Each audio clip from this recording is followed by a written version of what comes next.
بسم اللہ الرحمن الرحیم وما تراه المرأة من الحمرة والصفرة والقدرة حيز حتى ترى البياض خالصا وقال ابو یوسف لا تكون القدرة من الحيز الا بعد الدم۔ حیض و استحاضہ کا ذکر چل رہا ہے۔ یہاں سے مصنف علیہ الرحمۃ والرضوان حیض کے رنگوں کو ذکر فرماتے ہیں۔ حیض کے 6 رنگ ہیں: سیاہ، سرخ، زرد، گدلا، سبز، مٹیالہ۔ یہ 6 رنگ حیض کے ہوتے ہیں۔ مصنف علیہ الرحمۃ والرضوان نے 4 کا ذکر کیا ہے۔ 4 کا سیاہ رنگ کا ذکر نہیں کیا، اس لیے کہ اس کے حیض ہونے میں کسی کا کوئی اختلاف نہیں، سیاہ رنگ، کالا، کیونکہ نبی اکرم صلی اللہ تعالی علیہ وسلم نے ارشاد فرمایا دم الحیض اسود عبیت محتدم، کہ حیض کا خون سیاہ تازہ ہوتا ہے اور سخت گہرا ہوتا ہے۔ حدیث نے جو ذکر کیا عبیت کے معنی تازے کے ہیں، عبیت، اور محتدم کا معنی گہرا سرخ رنگ، سرخی جب بہت زیادہ گہری ہو جائے تو وہ مائل بسیاہی ہو جاتی ہے، مائل بسیاہی۔ تو مصنف نے سیاہ رنگ کا ذکر اس وجہ سے نہیں کیا کہ اس کے حیض ہونے میں کوئی اشکال اور اعتراض نہیں ہے۔ اور گدلے رنگ کا رنگ سے قریب تر، گدلے رنگ سے قریب تک مٹیالہ رنگ ہے، مٹیالہ یعنی گدلے سے قریب تر مٹیالہ رنگ کا ہے نا، ذکر اس لیے نہیں کیا کہ وہ گدلے سے قریب ہے۔ تو حاصل کلام یہ کہ سیاہ اور سرخ رنگ کا خون یہ بالاجماع حیض ہے، اور اگر گہرا زرد ہے تو یہ اصح قول کے مطابق حیض ہے۔ رہا گدلے رنگ کا خون اگر ہے تو سیاہ و سرخ دونوں مطلقاً حیض، اور زرد ہے زرد تو وہ بھی صحیح قول کے مطابق حیض، اور گدلے رنگ کا اگر ہے گدلا رنگ یہ مٹیالہ تو اس میں اختلاف ہے، ناظر رہے اس میں اختلاف ہے۔ طرفین کے نزدیک گدلے رنگ کا خون حیض ہے، حیض، چاہے تو وہ شروع کے دنوں میں آئے، چاہے بیچ میں، چاہے آخر میں۔ اور قاضی ابو یوسف نے یہ فرمایا ہے کہ گدلے رنگ کا خون حیض نہیں ہے، گدلے رنگ کا خون حیض نہیں ہے۔ البتہ ہاں اگر صاف خون نکلنے کے بعد گدلے رنگ کا خون نکلا ہے تو وہ حیض ہوگا، یعنی اگر صاف خون کے بعد اگر وہ نکلا تو حیض ہے، اور اگر پہلے گدلا خون نکلا تو وہ حیض نہیں۔ قاضی ابو یوسف کی دلیل سنیں، ان کی دلیل یہ ہے کہ رحم کے خون میں عادت یہ ہے کہ پہلے صاف خون نکلتا ہے، رحم کے خون میں عادت یہ ہے کہ پہلے صاف خون نکلتا ہے پھر گدلے رنگ کا خون نکلتا ہے، اور اگر پہلے گدلا خون نکلا تو یہ بات معلوم ہو گئی کہ یہ خون رحم سے نہیں آیا بلکہ کسی رگ وغیرہ کا خون ہے، اور جو خون رحم کے علاوہ کسی رگ وغیرہ سے آ جائے وہ حیض نہیں ہوتا، اس لیے گدلے رنگ کا خون حیض نہیں ہوگا۔ یہ قاضی ابو یوسف کی دلیل۔ طرفین کی دلیل حضرت عائشہ رضی اللہ تعالی عنہا کی حدیث پاک جس کے راوی علقمہ بن ابی علقمہ ہے، علقمہ بن ابی علقمہ، انہوں نے اپنی ماں سے روایت کیا جو حضرت ام المؤمنین عائشہ رضی اللہ تعالی عنہا کی آزاد کی ہوئی باندھی ہیں۔ وہ روایت کرتے ہیں، فرمایا کہ عورتیں حضرت عائشہ کے پاس ڈبے بھیجتی تھی، ڈبا جس میں حیض کے رنگ سے آلود کپڑے ہوتے تھے، کرسف ہوتے تھے، اور عورتیں وہ دکھا کر نماز کا حکم معلوم کیا کرتی تھی۔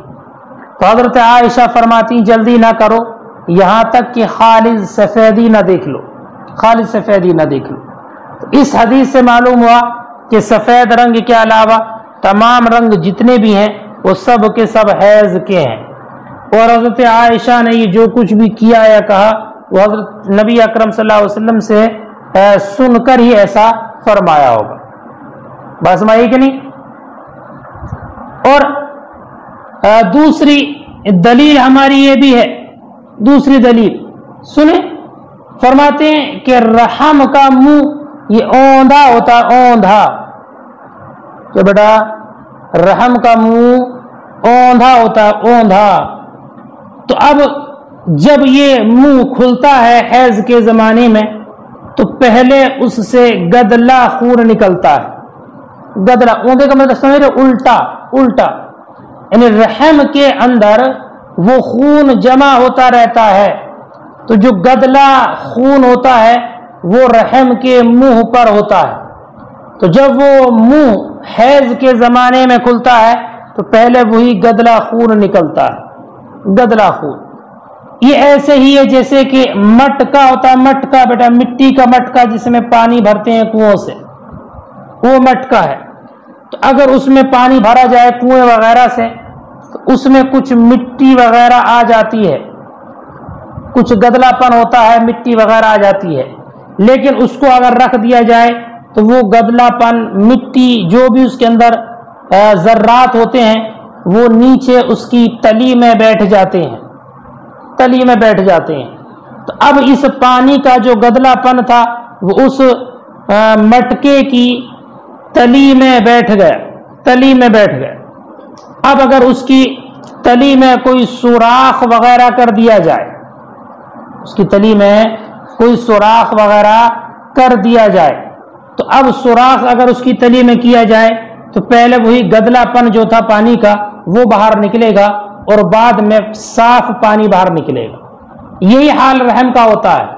کہ رحم اوندھا ہوتا ہے، اس کے اندر گدلا خون پہلے نکلتا ہے اور صاف خون بعد میں نکلتا ہے، صاف خون بعد میں نکلتا ہے۔ تو صحیح یہی بات ہے کہ گدلا خون حیض کا خون ہوگا۔ اور ایک رنگ ہے سبز رنگ، تو سبز رنگ کا خون حیض ہوگا یا نہیں، اس کے بارے میں صحیح مذہب یہ ہے کہ عورت اگر حیض والی ہے، اس کو حیض آتا ہے، یعنی ایسی عمر کی عورت ہے کہ اس کو حیض آتا ہے، حیض والی ہے، تو سبز رنگ کا خون حیض کا ہوگا۔ اور یہ اس بات پر محمول کیا جائے گا کہ اس کی غذا کے ہضم کے خراب ہونے کی وجہ سے اس کا رنگ بدل گیا ہے، رنگ بدل گیا۔ اور اگر عورت بوڑھی ہے، بوڑھی یا بوڑھی کہ اس کو صرف سبز رنگ کا خون ہی آتا ہے، اس کے علاوہ کچھ نہیں آتا، تو اب اس کو فساد منبت پر محمول کیا جائے گا، یعنی بچے دانی کے فساد پر محمول کیا جائے گا، لہذا اس عورت کے بارے میں یہ حیض نہیں ہوگا۔ دیکھیں وما تراه المرأة من الحمرة والصفرة، اور وہ خون جو عورت دیکھے سرخی یا زرد پن یا گدلا پن، حیض، یہ سب حیض ہے، حتی ترى البیاض، یہاں تک کہ وہ سفیدی کو دیکھ لے، خالص سفیدی کو دیکھ لے۔ وقال ابو یوسف، وقاضی ابو یوسف نے فرمایا لا تکون القدرة من الحیض، گدلا پن، گدلا خون یہ حیض نہیں ہوگا الا بعد الدم، مگر خون نکلنے کے بعد، لأنه لو كان من الرحم، اس لیے کہ اگر وہ خون رحم سے ہو، لتأخر خروج القدر عن الصافی، تو ضرور مؤخر ہوگا گدلے خون کا نکلنا صاف خون سے۔ ولہما طرفین کی دلیل ما روا عائشہ، وہ جس کو روایت کی حضرت عائشہ نے، فرماتی ہیں جعلت ما سوى البیاض بیاض الخالص حیضا، کہ بیاض خالص کے علاوہ جو کچھ بھی ہے اس سب کو حیض بنا گیا، جعلت ما سوى البیاض الخالص حیضا۔ فرماتے وہذا لا يعرف الا سمان، انہیں نہیں جانا جا سکتا مگر سما سے، وفم الرحمی منکوس، یہ دوسری دلیل ہے، عقلی دلیل، اور امام ابو یوسف کے قول کا جواب بھی ہے۔ اور رحم کا منہ اوندا ہوتا ہے، منکوس، فیخرج القدر اولا، تو گدلا خون پہلے نکلے گا، کل جرہ جیسے کہ مٹکا، اذا سوقبا گھڑا، جب کہ چھید کر دیا جائے، سرا کر دیا جائے، اسفل اس کے نیچے، اما الخضرۃ رہا ہرا رنگ، سبز رنگ، فصحیح تو اس کے بارے میں صحیح ہے، ان المرأۃ اذا كانت من ذوات الاقرا، کہ عورت اگر حیض والی ہے، تکون حیضا، تو وہ سبز رنگ کا خون بھی حیض ہوگا، ویحمل علی فساد الغذاء، اور اس کو فساد غذا پر محمول کیا جائے گا، وان كانت کبیرۃ، اور اگر وہ بوڑھی ہے، بوڑھی مطلب 55 سال کی، اس سے اوپر کی ہے، لا ترى غیر الخضرۃ، وہ اس زرد رنگ کے سبز رنگ کے علاوہ نہیں دیکھتی، تو حمل علی فساد المنبت، تو اس کو فساد منبت پر محمول کیا جائے گا، یعنی بچے دانی کے فساد پر محمول کیا جائے گا، فلا تکون حیضا، تو یہ حیض نہیں ہوگا۔ سنیں بیٹا، فرماتے ہیں والحیض، یہاں سے حیض کے احکام کا ذکر فرماتے ہیں، حیض کے احکام، حیض کے احکام بیٹا آپ بہت آسان ہے، سمجھتے رہنا۔ فرماتے ہیں والحیض یسقط عن الحائض الصلاۃ، اور حیض ساقط کر دیتا ہے حائضہ سے نماز کو، ویحرم علیہا الصوم، اور اس پر روزے کو حرام کر دیتا ہے، وتقضی الصوم ولا تقضی الصلاۃ، اور وہ روزے کی قضا کرے گی، نماز کی قضا نہیں، لقول عائشہ، دلیل کیا ہے اس بات پر کہ روزے کی قضا ہے، نماز کی قضا نہیں ہے؟ حضرت عائشہ کے قول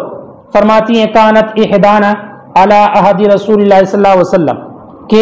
اذا طہرت من حیضہا، کہ جب اللہ کے رسول صلی اللہ علیہ وسلم کے زمانے اقدس میں ہم میں سے کوئی عورت یعنی ازواج مطہرات میں سے کوئی حیض سے پاک ہوتی، تقضی الصیام، تو وہ روزے کی قضا کرتی، ولا تقضی الصلوات، اور نمازوں کی قضا نہیں کرتی۔ تو یہ حضرت عائشہ کی دلیل اس بات پر ہے کہ روزوں کی قضا ہوگی،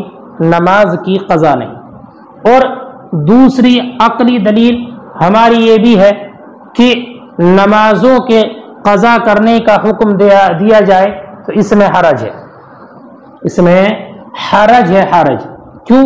اس لیے کہ نمازیں کثیر ہیں اور ان کو بار بار پڑھنا اس میں حرج ہے، اور روزے کی قضا میں کوئی حرج نہیں ہے، اس لیے کہ روزہ سال میں ایک مرتبہ آتا ہے۔ اب اگر مثلا اس کے 10 روزے چھوٹ بھی گئے تو 11 مہینے میں ان 10 روزوں کی قضا کرنا کوئی دشوار کام نہیں ہے، لیکن اگر نمازوں کی قضا کا حکم دیا جائے تو یہ دشوار ہے، اس لیے کہ اگر 10 دن اس کو حیض آیا تو 50 نمازیں اس پر قضا ہو گئیں، اب بعد میں روزانہ اگر وہ 5 نمازوں کی قضا کرے، 5 قضا نمازیں پڑھے اور 5 وقتی فرض نمازیں پڑھے تو یہ اس کے لیے دشوار ہوگا، اس لیے نمازوں کی قضا ساقط ہے، روزوں کی قضا کرے گی۔ وَلِأَنَّ فِي قَضَاءِ الصَّلَوَاتِ حَرَجًا، اور اس لیے بھی نمازوں کے قضا میں حرج ہے، لِتَضَاعُفِهَا، ان کے زیادہ ہونے کی بنیاد پر، وَلَا حَرَجَ فِي قَضَاءِ الصَّوْمِ، اور روزے کی قضا کرنے میں حرج نہیں ہے۔ فرماتے دوسرا حکم وَلَا تَدْخُلُ الْمَسْجِدِ، اور عورت مسجد میں داخل نہ ہو،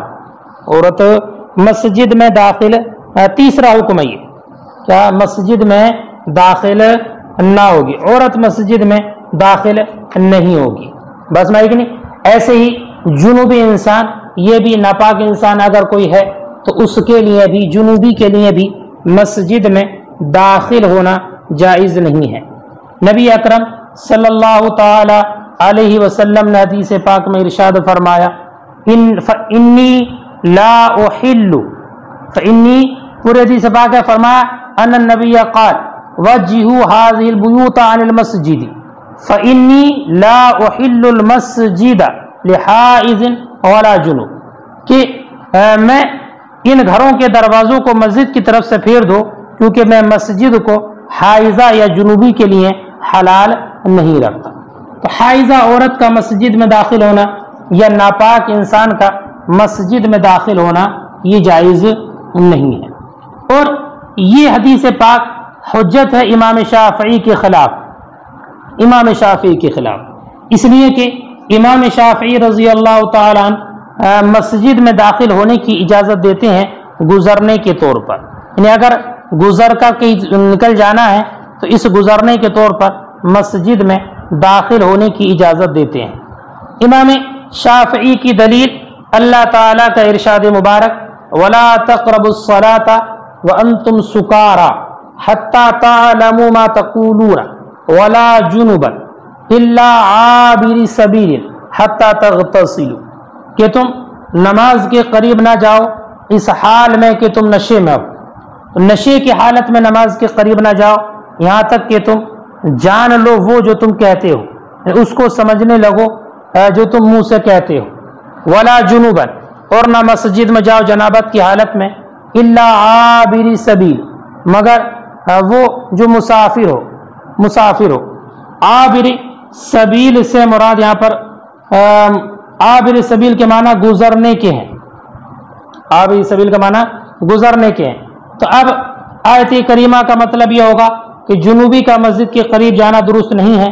لیکن اگر مسجد سے گزرے اور نہ ٹھہرے تو اس میں حرج نہیں ہے۔ تو عابر سبیل سے مراد گزرنا ہے، گزرنا، بس میں ایک نہیں۔ تو اس حدیث، اس آیت کریمہ کی بنیاد پر امام شافعی نے یہ فرمایا ہے کہ اگر گزرے مسجد سے اور ٹھہرے نہیں تو یہ جائز ہے، لیکن اللہ کے رسول کا یہ ارشاد مبارک فإنی لا احل المسجد لحائض ولا جنوب، یہ اس امام شافعی کے اس مذہب کے خلاف حجت ہے۔ اور احناف کی جانب سے امام شافعی کی اس دلیل کا جواب یہ ہے کہ آیت کریمہ میں جو الا آیا نا، الا عابر سبیل، تو یہاں پر الا عابر سبیل کے بارے میں مفسرین یہ فرماتے ہیں کہ یہ ولا کے معنی میں ہے، الا ولا کے معنی میں، کیا ولا جنوبن ولا عابر سبیل، بس ماہر نہیں ولا جنوبن ولا، تو الا ولا کے معنی میں، ولا جنوبن ولا عابر سبیل ولا کے معنی میں ہے۔ یعنی اب معنی یہ ہوگا کہ مسجد کے قریب نہ تو جنوبی انسان جائے اور نہ وہ انسان جائے جو گزرنے کے طریقے پر داخل ہو، گزرنے کے طریقے پر داخل ہو۔ تو الا ولا کے معنی میں ہے، اس لیے اس آیت کریمہ سے استدلال درست نہیں ہے۔ اور دوسرا جواب یہ ہے کہ صلاۃ سے مراد حقیقی نماز مراد ہے، حقیقی صلاۃ، ولا تقربوا الصلاۃ میں حقیقی صلاۃ مراد ہے۔ اور عابر سبیل سے مراد مسافر ہیں، عابر سبیل سے مراد گزرنے والا نہیں بلکہ عابر سبیل سے مراد مسافر ہیں۔ تو اب اس کا مطلب یہ ہوگا کہ نماز کو نشے کی حالت میں نہ پڑھو اور نماز کو ناپاکی کی حالت میں نہ پڑھو، لیکن اگر جنوبی مسافر ہے مسافر تو وہ غسل کرنے سے پہلے تیمم کر کے نماز پڑھ الا عابری سبیل، تو اب اس سے مراد مسافر ہوگا۔ دیکھ ولا تدخلوا المسجد، اور عورت مسجد میں داخل نہ ہو اور ایسی جنوبی داخل نہ ہو، لقول علیہ السلام فإنی لا احل المسجد لحائض ولا جنوب، کہ میں مسجد کو حلال نہیں رکھتا حائضہ اور جنوبی کے لیے۔ وهو بإطلاق حجۃ علی الشافعی، اور یہ اپنے اطلاق کی بنیاد پر حجت ہے امام شافعی کے خلاف۔ فی اباحۃ الدخول علی وجہ العبور، دخول کے مباح رکھنے میں عبور اور مرور کے طریقے پر۔ ولا تطوفوا بالبیت، اور بیت اللہ کا طواف نہ کرے، لأن الطواف فی المسجد، اور اس لیے کہ طواف مسجد میں ہوتا ہے، عورت بیت اللہ کا طواف نہ کرے اس لیے کہ مسجد میں ہوتا ہے اور مسجد میں داخل ہونا جائز نہیں۔ اور بالفرض اگر کوئی عورت مسجد حرام میں داخل نہ ہو اور اس کے باہر ہی طواف کر لے تب بھی جائز نہیں ہوگا، اس لیے کہ طواف کرنا یہ خود یہ ایک عبادت ہے جو بلا طہارت کے صحیح نہیں ہوتی۔ اللہ کے رسول نے ارشاد فرمایا الطواف بالبیت صلاۃ، ٹھیک ہے کہ طواف کرنا بیت اللہ کا ہی نماز ہے، اور جیسے نماز بلا طہارت کے صحیح نہیں ہوتی ایسی طواف بھی بلا طہارت کے صحیح نہیں ہوگا۔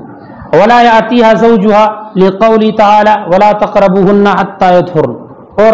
اس کا شوہر اس کے قریب نہ آئے، مراد اس سے وطی نہ کرے یہاں تک کہ وہ اپنے حیض سے فارغ ہو جائے، اللہ تعالیٰ کے اس ارشاد ولا تقربوهن حتى يطهرن کی بنیاد پر۔ وليس للحائض والجنوب والنفساء قراءة القرآن، اور جائز نہیں ہے حائضہ عورت کے لیے، جنوبی کے لیے اور نفاس والی عورت کے لیے قرآن کا پڑھنا، قرآن کا پڑھنا نہیں، اس لیے کہ نبی اکرم صلی اللہ علیہ وسلم نے ارشاد فرمایا